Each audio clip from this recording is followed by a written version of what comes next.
Hey guys, so today, technically yesterday, is my birthday. I'm turning 14. Thank you so much, guys, for supporting my channels for these past few years. So today we are going to read 3 chapters: 1 King chapter 9, 10, and 11. And today's verse of the day is 1 John verse 4, 4 verse 15. If anyone acknowledges that Jesus is the Son of God, God lives in them and they in God. Amen. Hold on, I forgot something. Sorry guys, almost forget Jesus here.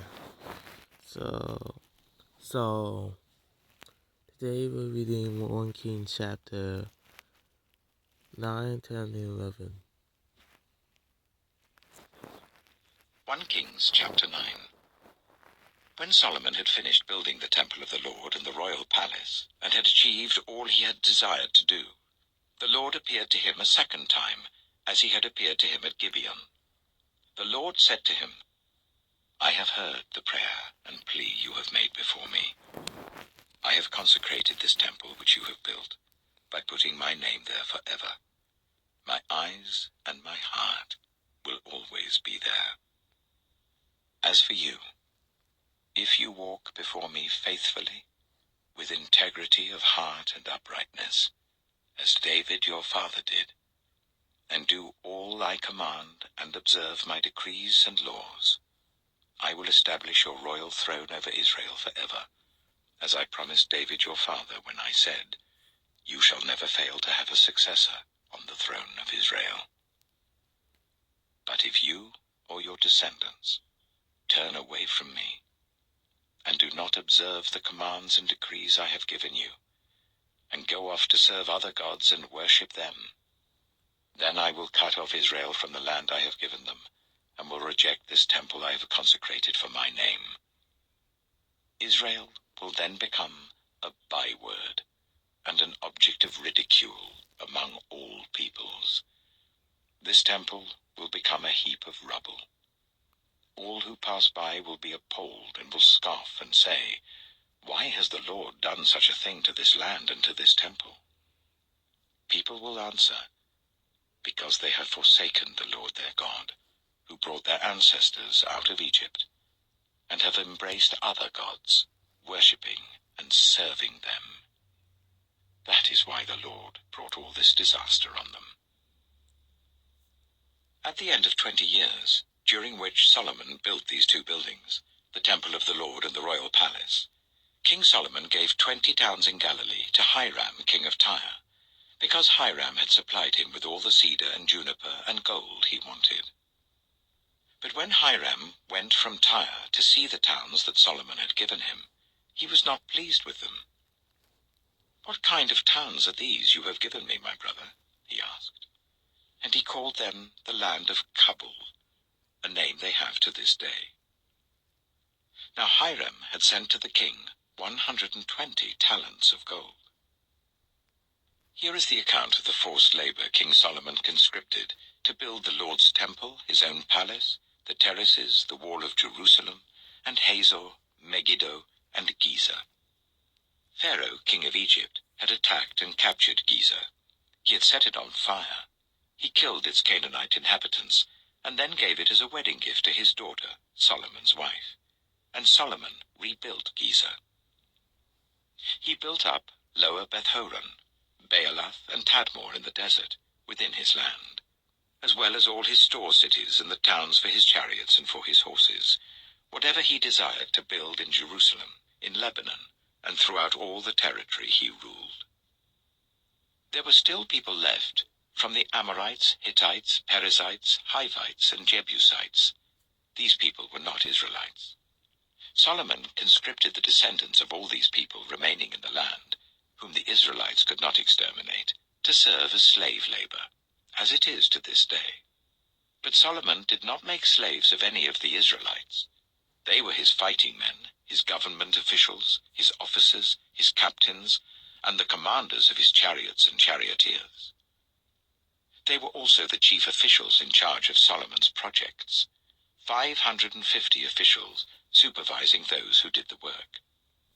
After Pharaoh's daughter had come up from the city of David to the palace Solomon had built for her, he constructed the terraces. 3 times a year Solomon sacrificed burnt offerings and fellowship offerings on the altar he had built for the Lord, burning incense before the Lord along with them, and so fulfilled the temple obligations. King Solomon also built ships at Ezion-Geber, which is near Elath in Edom, on the shore of the Red Sea. And Hiram sent his men, sailors who knew the sea, to serve in the fleet with Solomon's men. They sailed to Ophir and brought back 420 talents of gold, which they delivered to King Solomon. Amen. So that was 1 Kings chapter 9, and now we'll go read 1 Kings chapter 10. 1 Kings chapter 10. When the Queen of Sheba heard about the fame of Solomon and his relationship to the Lord, she came to test Solomon with hard questions.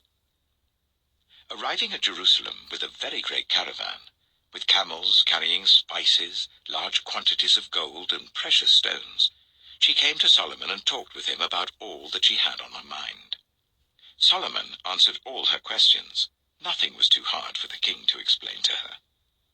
When the Queen of Sheba saw all the wisdom of Solomon and the palace he had built, the food on his table, the seating of his officials, the attending servants in their robes, his cupbearers, and the burnt offerings he made at the temple of the Lord, she was overwhelmed. She said to the king, "The report I heard in my own country about your achievements and your wisdom is true. But I did not believe these things until I came and saw with my own eyes. Indeed, not even half was told me. In wisdom and wealth, you have far exceeded the report I heard. How happy your people must be. How happy your officials who continually stand before you and hear your wisdom. Praise be to the Lord your God, who has delighted in you and placed you on the throne of Israel.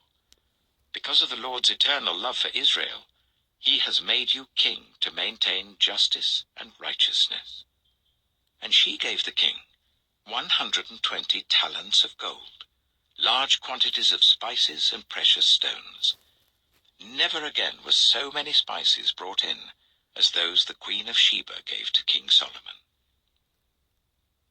Hiram's ships brought gold from Ophir, and from there they brought great cargoes of almug wood and precious stones.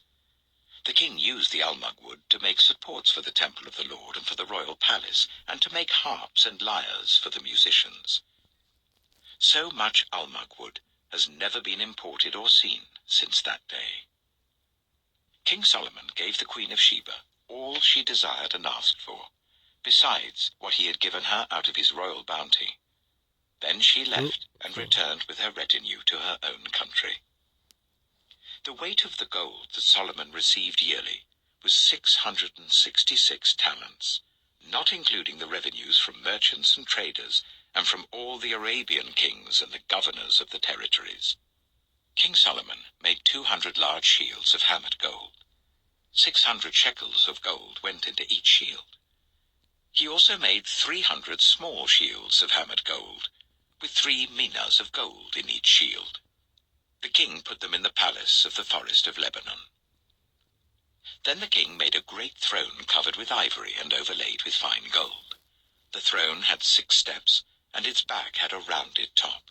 On both sides of the seat were armrests, with a lion standing beside each of them.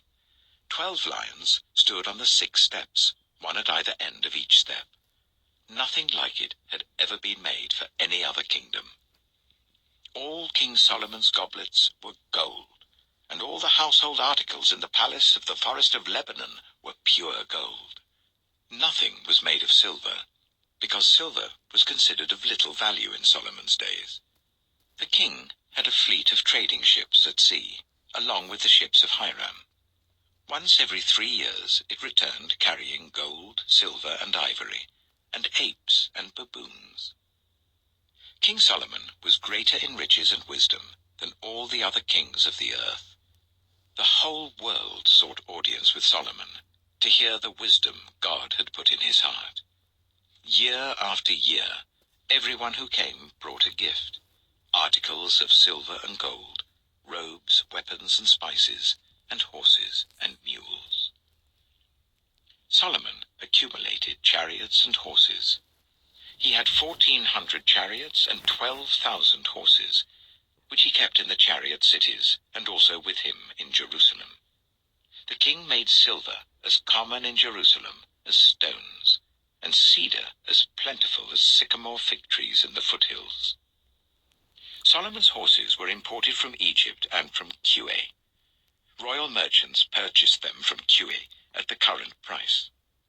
They imported a chariot from Egypt for 600 shekels of silver, and a horse for 150.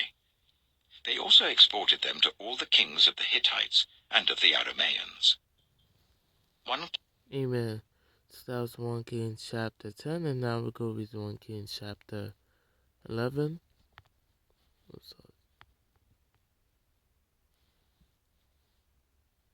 Kings chapter 11. King Solomon, however, loved many foreign women, besides Pharaoh's daughter: Moabites, Ammonites, Edomites, Sidonians, and Hittites. They were from nations about which the Lord had told the Israelites, "You must not intermarry with them, because they will surely turn your hearts after their gods." Nevertheless, Solomon held fast to them in love.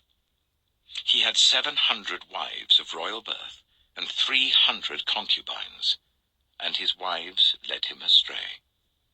As Solomon grew old, his wives turned his heart after other gods, and his heart was not fully devoted to the Lord his God, as the heart of David his father had been. He followed Ashtoreth, the goddess of the Sidonians, and Molech, the detestable god of the Ammonites. So Solomon did evil in the eyes of the Lord. He did not follow the Lord completely, as David his father had done. On a hill east of Jerusalem, Solomon built a high place for Chemosh, the detestable god of Moab, and for Molech, the detestable god of the Ammonites. He did the same for all his foreign wives, who burned incense and offered sacrifices to their gods. The Lord became angry with Solomon because his heart had turned away from the Lord, the God of Israel, who had appeared to him twice. Although he had forbidden Solomon to follow other gods, Solomon did not keep the Lord's command. So the Lord said to Solomon, "Since this is your attitude, and you have not kept my covenant and my decrees, which I commanded you, I will most certainly tear the kingdom away from you and give it to one of your subordinates. Nevertheless, for the sake of David your father, I will not do it during your lifetime. I will tear it out of the hand of your son. Yet I will not tear the whole kingdom from him, but will give him one tribe for the sake of David my servant, and for the sake of Jerusalem, which I have chosen." Then the Lord raised up against Solomon an adversary, Hadad the Edomite, from the royal line of Edom. Earlier, when David was fighting with Edom, Joab, the commander of the army, who had gone up to bury the dead, had struck down all the men in Edom. Joab and all the Israelites stayed there for 6 months, until they had destroyed all the men in Edom. But Hadad, still only a boy, fled to Egypt with some Edomite officials who had served his father. They set out from Midian and went to Paran. Then, taking people from Paran with them, they went to Egypt, to Pharaoh, king of Egypt, who gave Hadad a house and land and provided him with food. Pharaoh was so pleased with Hadad that he gave him a sister of his own wife, Queen Tahpenes, in marriage. The sister of Tahpenes bore him a son named Genubath, whom Tahpenes brought up in the royal palace. There Genubath lived with Pharaoh's own children. While he was in Egypt, Hadad heard that David rested with his ancestors, and that Joab, the commander of the army, was also dead. Then Hadad said to Pharaoh, "Let me go, so that I may return to my own country." "What have you lacked here, that you want to go back to your own country?" Pharaoh asked. "Nothing," Hadad replied, "but do let me go." And God raised up against Solomon another adversary, Rezon, son of Eliada, who had fled from his master, Hadadezer, king of Zobah. When David destroyed Zoba's army, Rezon gathered a band of men around him and became their leader. They went to Damascus, where they settled and took control. Rezon was Israel's adversary as long as Solomon lived, adding to the trouble caused by Hadad. So Rezon ruled in Aram and was hostile towards Israel. Also, Jeroboam, son of Nebat, rebelled against the king. He was one of Solomon's officials, an Ephraimite from Zeradah, and his mother was a widow named Zeruah. Here is the account of how he rebelled against the king. Solomon had built the terraces and had filled in the gap in the wall of the city of David his father. Now Jeroboam was a man of standing, and when Solomon saw how well the young man did his work, he put him in charge of the whole labor force of the tribes of Joseph. About that time, Jeroboam was going out of Jerusalem, and Ahijah, the prophet of Shiloh, met him on the way, wearing a new cloak. The two of them were alone out in the country, and Ahijah took hold of the new cloak he was wearing and tore it into 12 pieces. Then he said to Jeroboam, "Take 10 pieces for yourself, for this is what the Lord, the God of Israel, says.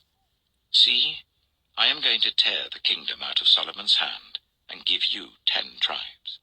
But for the sake of my servant David and the city of Jerusalem, which I have chosen out of all the tribes of Israel, he will have 1 tribe.